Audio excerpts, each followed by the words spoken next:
problem of becoming.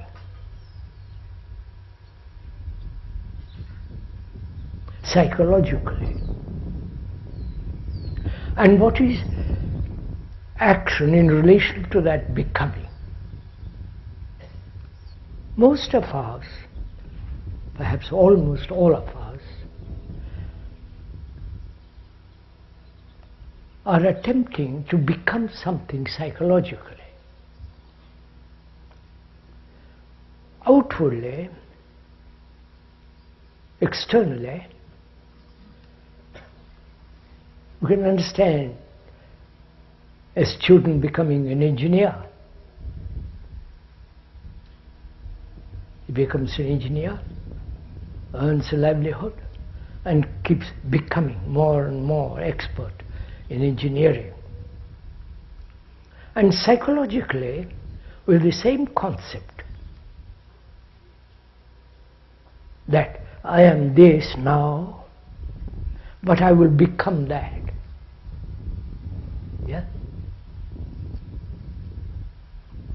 Somebody I'm going to talk to, right? Don't agree with the speaker. Question, doubt. Don't follow anybody.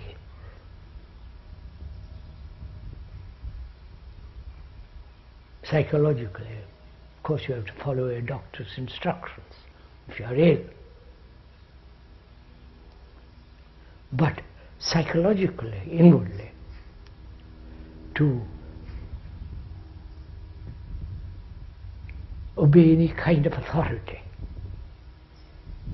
any kind of expert, professional, destroys the integrity of one's own perception.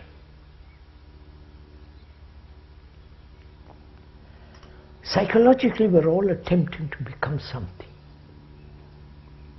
right? That's an obvious fact. I'm grade A, one is grade A, or violet, and one is trying not to be, that is to become.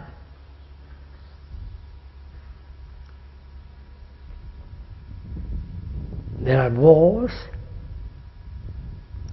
and through United Nations and all that organizations, we are trying to unify the world, to become something in the future.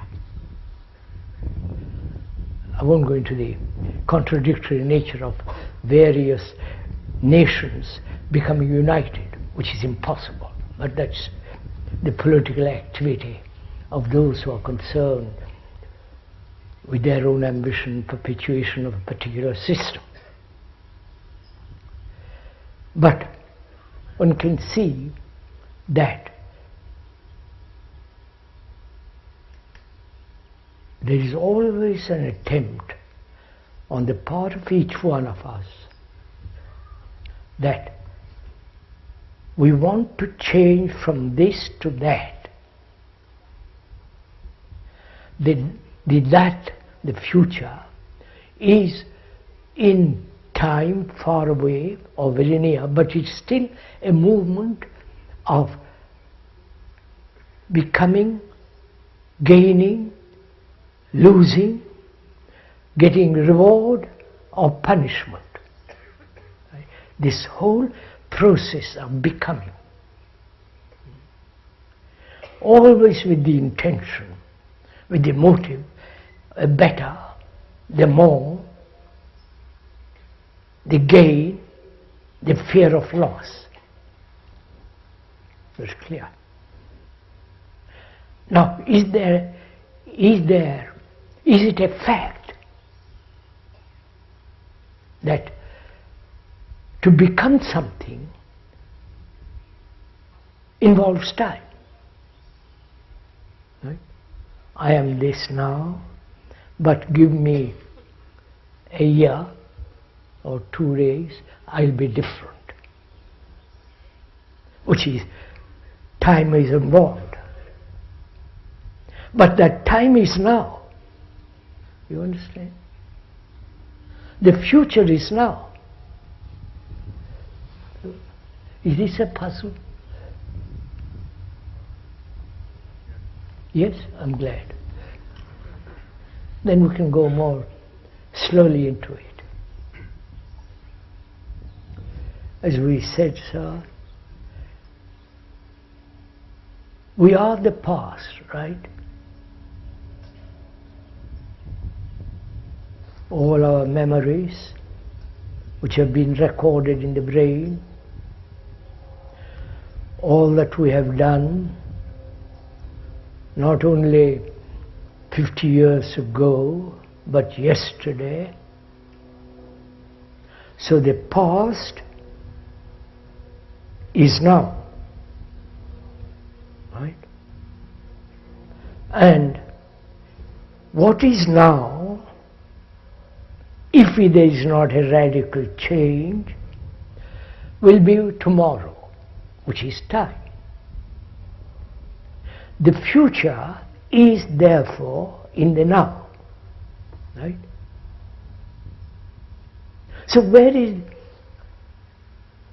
becoming then? You follow? Please, it's very fascinating, very serious.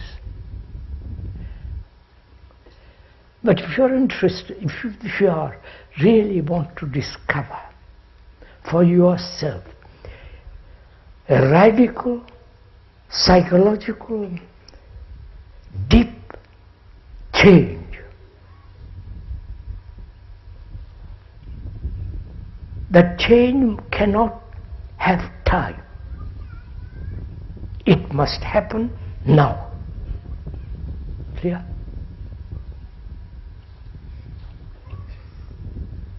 If you have a toothache, pain, you don't say, I'll wait. Next week I'll take, it's a part of evolution, part of all the rest of it. There's instant action. So if we realize the danger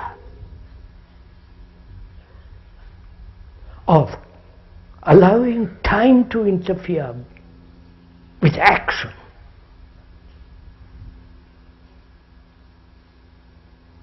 then that action breeds all kinds of complications, obviously. So our question is this: the brain, to function efficiently,